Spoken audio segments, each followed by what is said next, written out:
1659. Between the forests of frost and the wide expanse of white, a bell tolled once and then was swallowed by the snow. The people of Saint Eloria remembered that sound as both omen and farewell. It came from the chapel on the northern hill, where the sisters of the order had lived in silence for years, healing the sick with their hands and herbs. The last echo rolled down to the village, thin as a breath, and then nothing.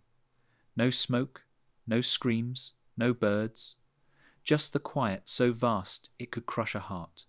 History would later call that silence divine or cursed, depending on who told it. But those who were there, the shepherds and woodcutters who watched from afar, swore the sky turned the colour of pewter and the wind bent the trees in prayer.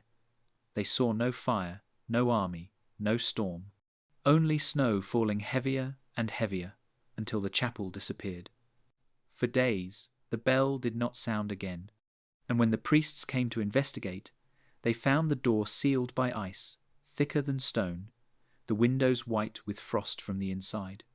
They said God had closed his house, that no human hand must open it. So they left it, buried under the winter, a tomb of faith and fear. 3 centuries later, that silence would be broken again, not by prayer, but by a spade striking ice. Yet the sound that came out was still like a bell. They said there was once a fire that burned in the heart of Saint Eloria, a small lamp that never died. The sisters kept it lit before the altar, a single flame tended through years of famine, plague, and frost. It was their covenant, light without smoke, warmth without voice. When the bell fell silent, that light was the first thing to vanish. Not blown out, not starved, but sealed, entombed within the cold, as if the snow itself had swallowed the sun. In that extinguished flame, the story of the kingdom began to shift. The villagers whispered that God had turned his face, that faith itself had frozen solid. Yet there were others, old wanderers and dying pilgrims, who said the flame had not died but merely transformed, becoming something deeper than heat, a stillness that endured what no fire could. The snow that fell over Saint Eloria was not ordinary snow. It glittered faintly at night, as though lit from below. Some said it was the souls of angels burned by their own kingdom, turning to ashlight beneath the frost. Others believed it was the breath of the sisters themselves, carried out through the cracks of the chapel. Whatever it was, the symbol endured long after the bodies were gone, a paradox carved into the white. Flame and ice, sin and sanctity, warmth locked in silence. In later years, philosophers would write that Saint Eloria did not lose its light, it was only frozen in place. They spoke as if the flame were an idea, a testament that faith is not destroyed by coldness, but preserved by it, waiting for another hand, another century, to thaw it awake. The year was 1659, and the north lay beneath a winter that refused to end. The rivers had stopped their song. The forests stood mute beneath veils of hoarfrost that shimmered like glass. Villages clung to life in the narrow valleys, their roofs bowed under snow, their chimneys coughing out the last smoke of dwindling firewood. The air itself seemed to congeal, thick with the dread of something unseen. To the south, kingdoms were burning their witches. To the north, they were freezing them. Fear travelled faster than the plague. Every woman who healed with herbs, who dreamed too vividly, who prayed too quietly, was named a heretic, and the fire or the frost waited for her alike. Between these condemned lands stood Saint Eloria, a chapel carved from stone older than any crown. It had been built on the bones of a pre-Christian shrine, where the first settlers prayed to gods of wind and snow. The church had swallowed that pagan memory, yet it could never digest it. Beneath the floorboards, old runes still glowed faintly in the cracks, and the nuns who prayed there felt the ground hum like a sleeping beast. The people of the nearby hamlet said Saint Eloria was both a refuge and a curse. The sisters there did not fear illness. They walked among the dying and whispered prayers that stilled fevers. Their touch was gentle, but their eyes were strange, distant, as if they could see what others could not. When they sang, the wolves came closer to listen, and even the wind bent low. The bishop in the capital sent letters warning against unsanctioned miracles. He said the sisters practiced a healing not of Christ, but of the cold itself. The order, he wrote, must be examined. So a band of soldiers came north, cloaks stiff with frost, bearing the authority of the church. They found the chapel half buried, and the sisters inside, chanting in silence, their lips unmoving but their breath visible like mist. The soldiers brought accusations written on parchment, but the ink froze before the first line could be read. It was said that on the eve of their judgment, a snowstorm unlike any other swept across the land, not from the sky, but from the chapel itself, as if the stones had begun to breathe. By dawn, the soldiers were gone. Only their footprints remained, leading toward the forest, fading beneath the new snow. The villagers who saw it said that the chapel was glowing faintly from within, like a lantern trapped in a block of ice. Thus began the story of Saint Eloria, not as a tale of witches, but as a place where mercy and fear froze together, inseparable, immortal. They were three faces of the same light, though the kingdom named them heretics. Abbess Ingrid was the eldest, tall, austere, with hair white before her time, and eyes the colour of tarnished silver. She had once served in the southern convents, a scholar of scripture who spoke 7 tongues, until she was exiled for translating forbidden texts. She came north to Saint Eloria to build silence around her shame, and found instead a silence that answered back. Under her guidance, the order of sisters grew not by preaching, but by healing. They touched the dying and whispered no Latin blessings, only the names of the forgotten, and somehow the fevers broke. To Ingrid, faith was not a sword, but a mirror. What one gave to the world returned magnified. Her second, Sister Freyja, was young, almost luminous, with frost-pale skin and eyes, the blue of cracked porcelain. The villagers said she could hear the snow breathe, that she was born during the longest winter and never feared the cold. She believed that ice was not death, but a sacrament, that the stillness it brought was a form of grace. When the sick came to her, she did not burn incense or oil. She laid their hands upon bowls of snow, and the pain left them as steam. The church called it sorcery, but Freyja called it mercy. The third was Sister Astrid, blind and ancient, the last living memory of the chapel's founding. Her eyes were milky with age, yet she spoke as if she saw the unseen. She claimed that light did not vanish in darkness. It simply moved inward, into the marrow of the faithful. The younger sisters followed her voice as if it were a compass. At night, when the auroras rose over the hills, Astrid would say that those colours were the prayers of the dead, rising to ask the living to remember. Together, Ingrid, Freyja, and Astrid formed the axis upon which Saint Eloria turned mind, heart, and spirit. They were bound not by doctrine, but by a pact unspoken, to heal without fear, to endure without anger, to pray for those who condemned them. It was said that when they stood side by side before the altar, the air grew still, and the candles bent their flames toward them. Even the snow outside seemed to wait, listening, and it was in that stillness, that fragile moment between breath and frost, that their fate was sealed. When the decree came, it arrived not on horseback, but on wind. The parchment bore the seal of the bishopric, pressed into wax that had cracked from the cold before it reached Saint Eloria. The words within were fewer than expected, and colder. The sisters of this order stand accused of heretical practice of healing, without divine sanction, of whispering false prayers to conjure unholy restoration. The judgment of the Holy Seat is erasure. The chapel of Saint Eloria shall be sealed. Let God decide who lives. The messenger who delivered it could not stay long. His horse refused to approach the chapel, and he left the scroll at the gate, half buried in frost. Abbess Ingrid read the words slowly, her breath fogging the air until the letters blurred. She said nothing, only folded the decree once and placed it beside the altar. The younger sisters looked to her for guidance. None came. Instead, she lit one final candle, and the flame shivered in its glass as if it too had heard the sentence. Ingrid understood the Church's strategy erasure. It was cruel in its mercy, subtle in its violence. To burn them would be to make martyrs. To let them starve, sealed in their own sanctity, would make them disappear without a trace, as if God himself had chosen their end. There would be no ash, no smoke, no evidence, only silence, and perhaps a sermon or two about the dangers of pride. The soldiers returned 3 days later, not to kill, but to build. They drove iron nails into the doors, poured water into the cracks of the hinges until it froze into stone. They plastered the windows with slabs of ice harvested from the lake. They left a crucifix above the threshold, its figure turned inward, as if even Christ must look away.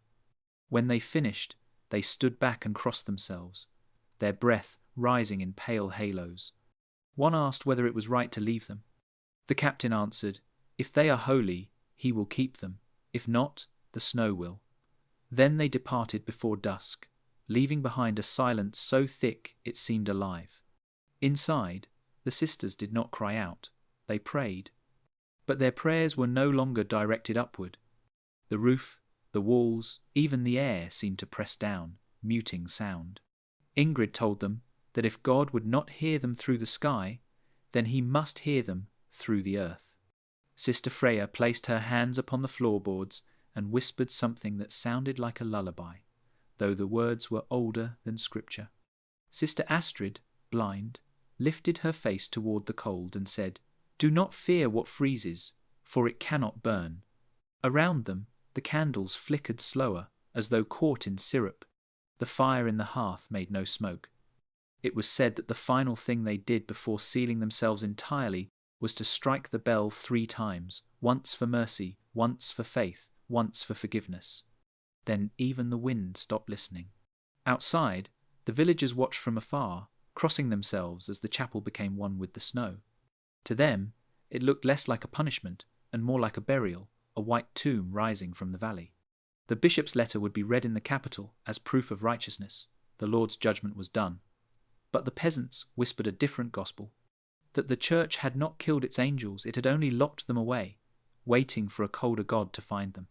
And thus began the long silence of Saint Eloria, not of death, but of deliberate forgetting the most human sin of all. For days, perhaps weeks' time itself had lost meaning. The sisters endured the cold that crept through the stones, like a slow, patient tide. At first they prayed aloud, their voices trembling through the nave, echoing faintly against the frozen arches. But as the frost thickened, sound no longer carried. Words turned to vapour, then to nothing. Abbess Ingrid was the first to understand that they would not be heard in the ordinary way. "If the Lord will not listen through air," she said, "then we will make him listen through matter." She took a fragment of glass from a broken window pane, pressed her palm to the frost-covered wall, and began to carve. Not letters, not Latin, but shapes, flowing lines that resembled roots or veins. Sister Freya joined her, tracing circles and spirals, their fingers red and bleeding from the cold. Soon every surface of the chapel, the doors, the pews, even the altar bore the etchings of their silent defiance. They called it the prayer that could not melt. Each mark was a wordless invocation, carved not for rescue, but remembrance. They knew that the world outside would forget them, as it had forgotten all who were accused. But ice, Ingrid said, remembers perfectly. It holds the breath of the dying, the warmth of a hand, the shape of a whisper. So they pressed their stories into it, believing that one day, when the world thawed, someone would read the truth, not in ink, but in the grain of frozen water. Sister Astrid, unable to see, traced the carvings with her fingertips. "You write in the language of angels," she murmured, her blind eyes reflecting candlelight. "No," Freya answered. "We write in the language of the storm. When food ran out, they did not despair. They melted snow in clay bowls and blessed it as bread. They burned the last of the hymn books for warmth, and the ashes rose like black snowflakes before vanishing into the white. At night, they sat in a circle near the extinguished hearth, whispering memories to one another, fragments of their mothers' voices, the smell of summer hay, the sound of rain. Each memory became a spark, and in that way they kept their souls from freezing. Ingrid reminded them that martyrdom was not in dying, but in enduring without hatred. "Let them erase us," she said softly. "We will carve our resurrection." The frost thickened on their veils, and their eyelashes turned to crystal. They carved until their nails broke, until the ice itself seemed to bleed with the faint colour of their hands. Then something strange happened. The walls began to glow faintly where they had carved not with heat, but with light. It pulsed gently, as if responding to their rhythm. The sisters took it as a sign, not of salvation, but acknowledgement that something greater than the church, older than the book, was listening. Outside, the snow piled higher, sealing the roof, muffling all traces of life. Inside, the air grew still and heavy, the kind of silence that hums like a held breath. Sister Astrid lifted her head and said she heard singing. None of the others did. Yet all felt the vibration low, steady, like a choir buried beneath the earth. "It is the ice," Ingrid said. "It prays back to us." When their hands could no longer move, Freya used her teeth to carve one last line into the floorboards. "We forgive you." She said it was for the men outside, for the bishops who would never know what they had done. Then, as if some vast compassion passed through them, the sisters fell silent, their bodies still but their faces serene. In that hush, the chapel itself seemed to inhale, and the carvings glowed one final time, brighter than any fire. Thus the rebellion of Saint Eloria was completed, not with swords, not with flames, but with faith etched into the cold, preserved by its very enemy. By the 41st night, if such numbers could still be trusted, the chapel no longer breathed as a house of stone, but as a living lung of frost. The air itself was visible, suspended between pulse and vapour. Every surface that once warmed to touch now bit back like a blade. The sisters slept sitting upright, wrapped in thin veils crusted with frost, their rosaries stiff as wire. The last candle flickered low, its flame pale as milk. They knew it would die soon, and none reached to save it. "Fire burns," Abbess Ingrid murmured, her voice brittle as glass. "But ice preserves. Let this be our covenant." The cold was no longer merely weather, it was presence. It crept like thought, deliberate and sentient, filling every hollow. The wooden pews moaned softly as their fibres froze. Drops of melted wax hung mid-drip and hardened, frozen teardrops of forgotten light. The sisters gathered one final time at the altar, the same place where once they had laid the sick and whispered life back into them. Now they knelt not to plead for deliverance, but to offer absolution not for themselves, but for those who had sealed them in. Sister Freya, her lips blue, clasped her hands until her knuckles shone white. "Let our prayer not rise to heaven," she whispered, "but fall upon those who fear us." Ingrid nodded. "May it soften them, even as it freezes us." Astrid smiled faintly, her blind eyes glistening. "Then we shall be their warmth." They joined hands, forming a circle. The chapel groaned, its timbers cracking under the weight of accumulating snow. Somewhere in the roof, the bell rope quivered as if tugged by unseen hands. The sound that followed was faint, half a toll, half a sigh, the last heartbeat of Saint Eloria. The ice advanced, creeping across the floor like a rising tide.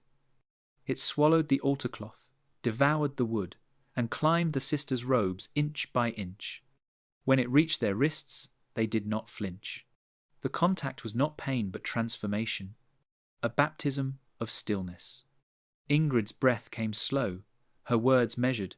"Forgive them, Lord, for they burn what they cannot understand." The others repeated her prayer, their voices low and uneven. Freya's tears froze before they fell, tiny glass beads catching the glow from the dying flame.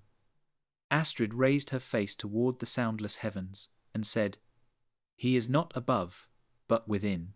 Then the ice claimed her mouth, and speech became impossible. Only the sound of breath remained shallow, unbroken, like wind trapped in glass. The glow from the carvings on the walls began to pulse again, answering their silent prayer. Each mark shimmered faintly, threads of light weaving through the cracks of the stone, until the entire chapel seemed to exhale one great sigh of luminescent cold. The temperature dropped to a depth no instrument could measure. Outside, the villagers who dared to watch from afar saw the snow swirl into a spiral above the chapel, forming a pillar of frost that reached toward the clouded sky.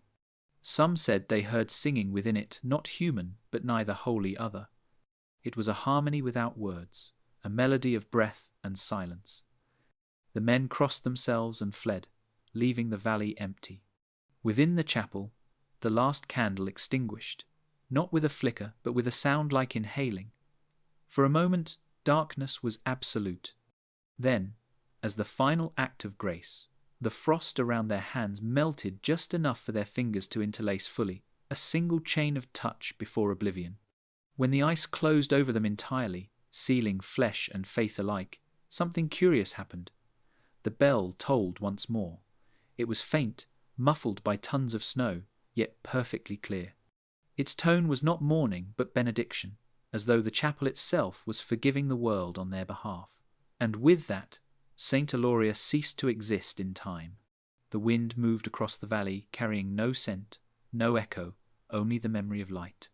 When the last breath of warmth left the chapel, the wind came to claim what remained.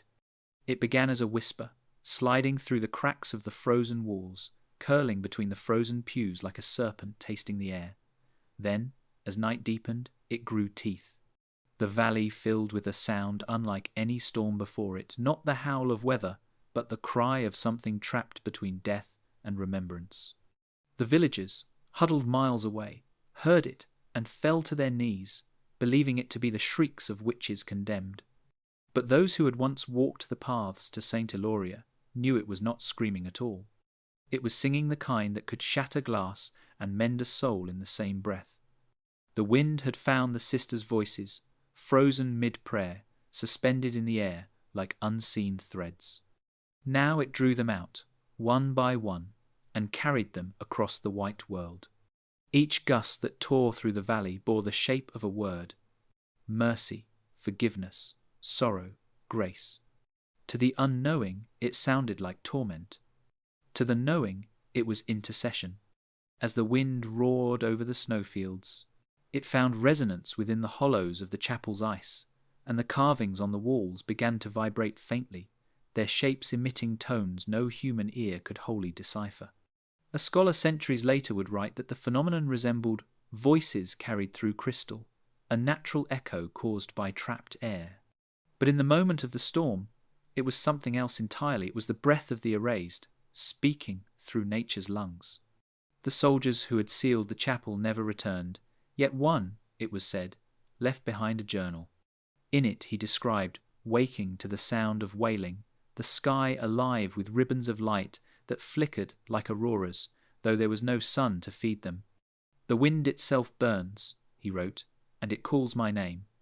He fled before dawn, leaving his armour behind, frozen to the ground. None of the others survived the season. Inside Saint Eloria, where the sisters' bodies now rested beneath translucent sheets of ice, the wind threaded itself through their hair and robes, finding new paths to sing through. As it moved, it changed pitch, rising and falling in perfect cadence, as if the very air mourned and praised them in the same breath. Some said this was the true miracle, that even erased voices could find new forms of prayer. Abbess Ingrid's frozen hand, still joined with Freyha's, caught the faintest glimmer the carvings reflected onto their skin like written light. Sister Astrid, blind in life, seemed now to gaze directly into eternity. Her mouth, slightly open, appeared as if mid-chant. When morning came, the storm ceased, leaving behind a silence even deeper than before. The villagers who dared to step out found the world changed. Trees stood sheathed in glass. Every branch, every blade of grass bore a crystalline skin. Yet at the heart of that unnatural stillness, they claimed to hear faint echoes lingering in the frost, soft murmurs that faded when approached, like voices turning away. And for years afterward, each time the northern wind returned, it carried a sound that neither scholars nor priests could name. The church forbade mention of it, declaring that the cries were demons cast out by holy justice. But among the peasants, a legend grew, that when the wind screamed across the valleys of Saint Eloria, it was not rage, but prayer, the sisters' final hymn, transformed into the breath of the world itself. Children were told to bow their heads when the snow howled, for it was the sound of angels learning to speak again. And so the symbol endured faith, twisted by fear, holiness mistaken for horror, until the wind became part of the land's memory, eternal, unrepentant, and alive. The winter of 1659 stretched far beyond its rightful reign, as though time itself refused to move forward. But even the most stubborn cold must yield. The thaw began not with warmth, but with sound, the crack and sigh of ice surrendering to light. Rivers exhaled, trees shed their brittle coats, and the snow that had buried Saint Eloria began to shift. Yet when the villagers climbed the hill at the first hint of spring, there was nothing where the chapel had stood. The land was smooth, unbroken, as if the building had been lifted whole from the earth and carried away by angels or wind. Only a shallow hollow remained, filled with meltwater that shimmered like glass. Beneath its surface, the villagers swore they saw shapes, shadows kneeling, hands entwined, eyes closed in peace. But when they tried to touch it, the reflection scattered into ripples and vanished. The church sent envoys to investigate, men who travelled north with skepticism in their hearts and relics around their necks. They found no ruins, no timber, no trace of human habitation. The cross that once marked the threshold was gone, leaving only an imprint in the thawing ground, a void where holiness had once stood. The official record described the site as a place reclaimed by nature. Yet one scribe noted in the margin in handwriting, careful and terrified, "The wind is warm here, though there is no sun." They stayed only one night, for the valley filled again with a strange hum, low and persistent, like a voice trapped beneath the soil. It was not threatening, but mournful, and it followed them all the way back to the southern roads. The report that reached the bishop's desk was incomplete, the final page stained with water that had frozen mid-drip. Years passed, then decades. Snow fell and melted, empires rose and vanished, and still no one rebuilt upon that ground. Shepherds avoided it, even birds refused to nest nearby. They said the air there tasted of iron and incense. Some nights, when the moon was full, travellers saw a faint blue radiance rising from the hollow, like candlelight shining through deep water. Others heard faint bells not tolling, but breathing. The land remembered, even when memory itself was forbidden. Children born in the nearby hamlet grew up hearing two truths, the one preached from pulpits and the one whispered by their grandmothers, that Saint Eloria had not been destroyed, but had chosen to leave. That the snow had carried it into the heart of the mountain, where time stands still and prayers never fade. By the turn of the next century, maps no longer marked the chapel. Only a pale indentation on parchment remained, a scar of absence. Scholars dismissed the tale as folklore, the inevitable myth that blooms wherever fear once ruled. But the locals knew better. They spoke of strange occurrences, footprints appearing overnight in the frozen mud, faint choral sounds drifting through fog, candles that burned blue when lit too near the valley. A merchant once tried to build a cabin there and awoke the next morning to find his tools encased in frost, though the weather had been mild. He left and never returned. Thus the chapel of Saint Eloria passed from memory into legend, not razed, not forgotten, but erased so perfectly that only the land's own heart could recall it. The church called it a miracle of divine purification. The villagers called it a wound, and nature, indifferent to both, simply covered it with flowers. When spring at last arrived in full, the hollow brimmed with wild blossoms the colour of snow melt and bone. Their fragrance was faint, clean, and cold. Travellers who inhaled it too deeply swore they could hear distant bells within their chests. And so the place became a paradox, alive with life, haunted by stillness, a garden born from absence. The people of the north began to call it the Meadow of Sleep. No one realized then that beneath those roots and petals, deep under centuries of ice and soil, the sisters of Saint Eloria still waited whole, preserved, dreaming.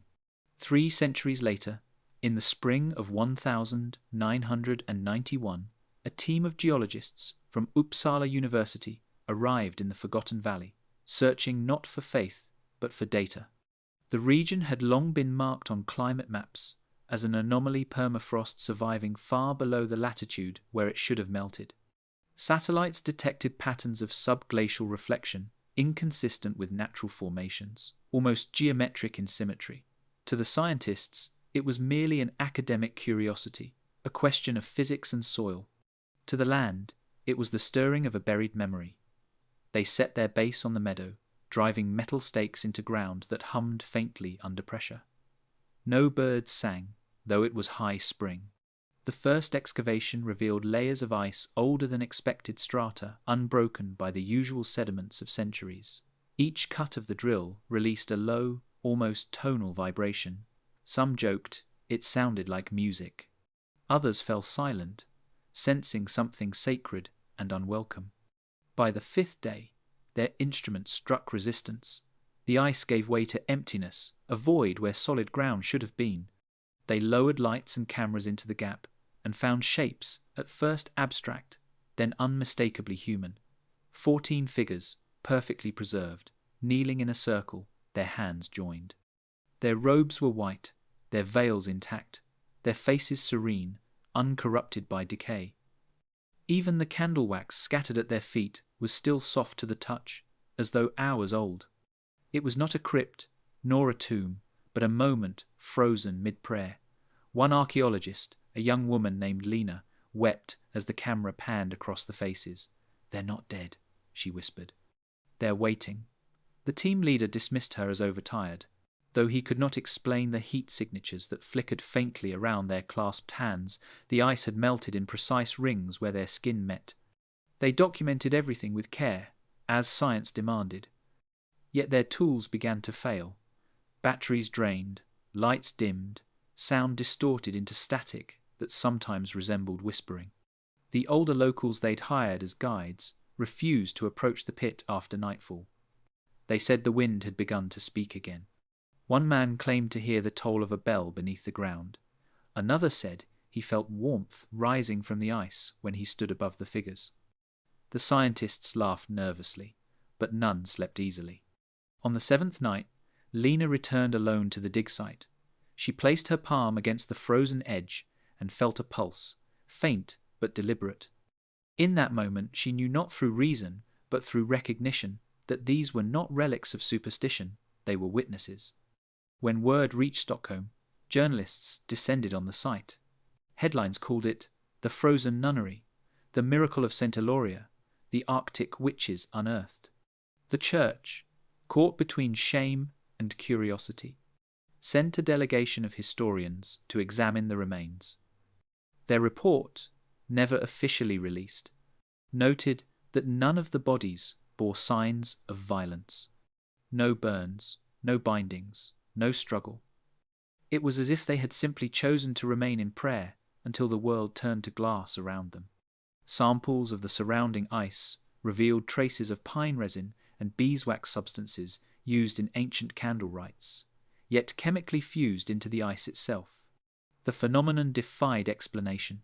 Light absorbed, preserved, and reflected across centuries. When the excavation lights dimmed each night, the frozen faces seemed to glow faintly in the dark, as though remembering fire.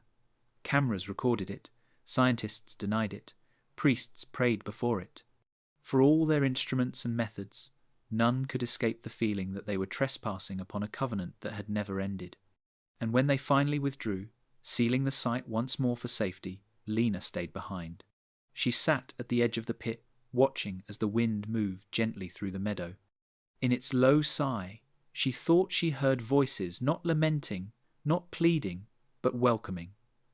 The sound was neither ghost nor echo. It was the same word whispered 14 times over, soft as snow, remember.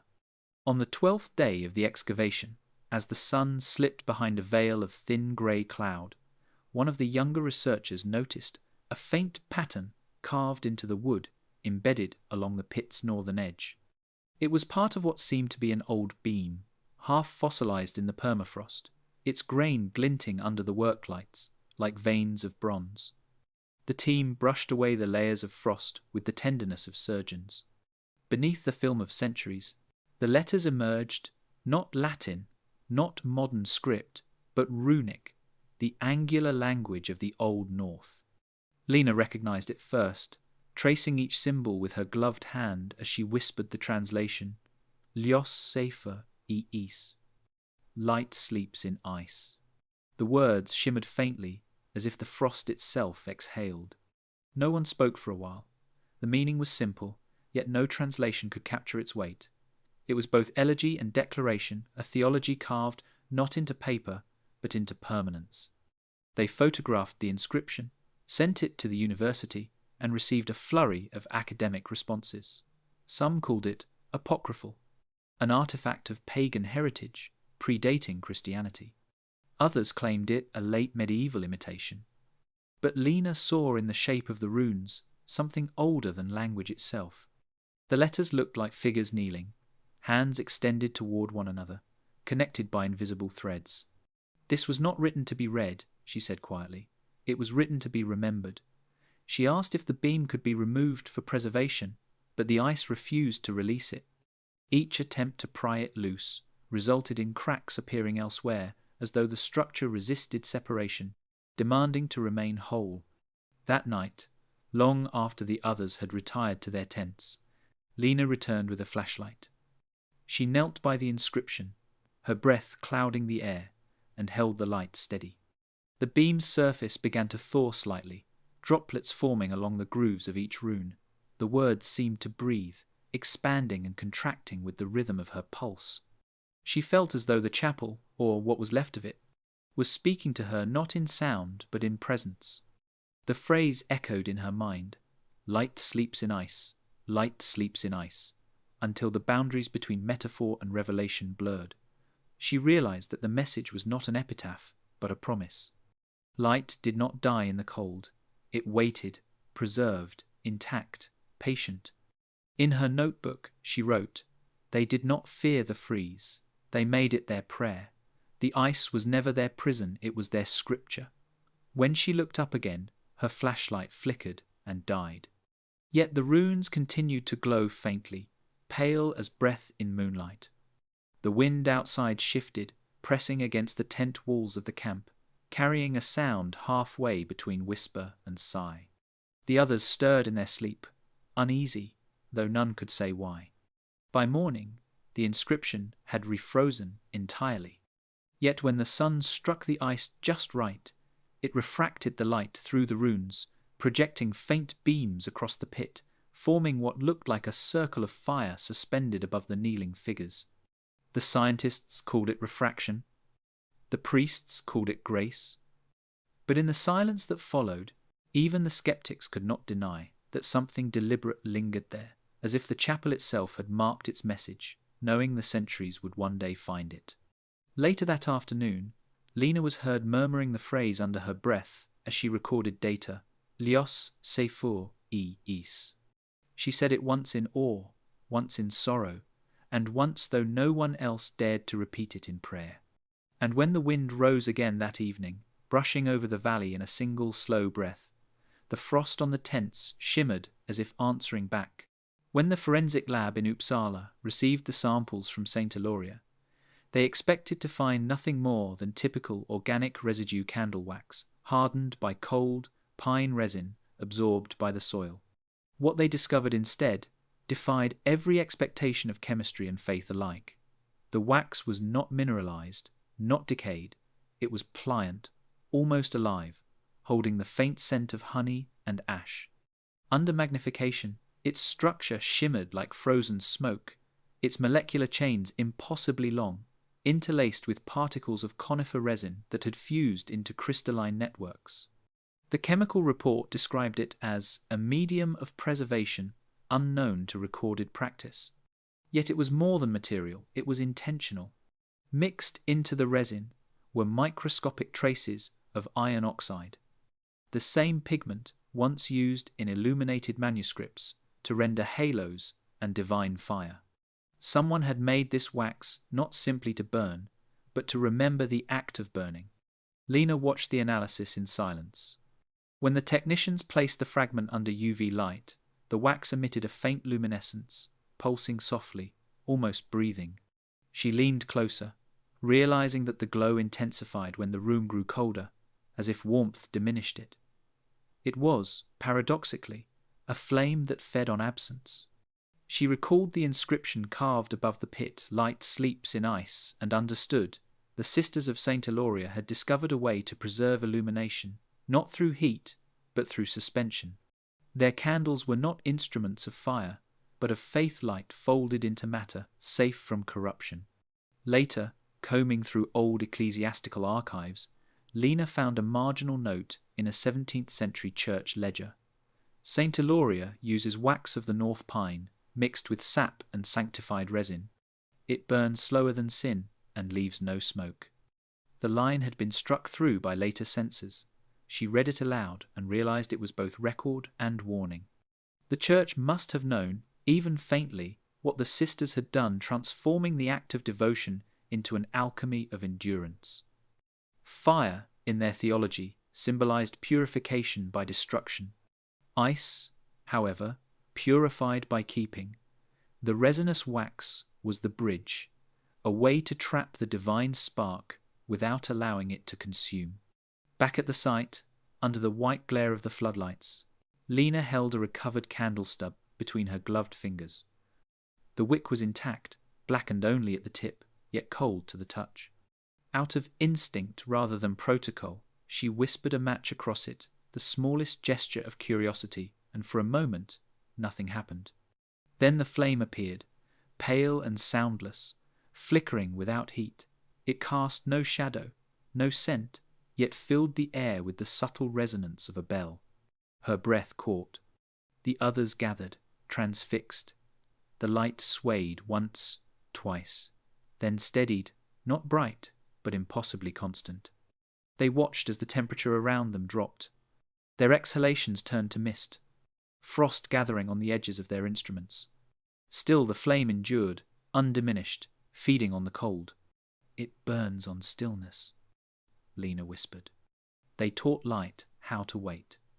When she blew it out, the darkness that followed seemed heavier than before, like the return of something that had been mercifully absent. The scientists logged the incident as spontaneous luminescence due to gas release.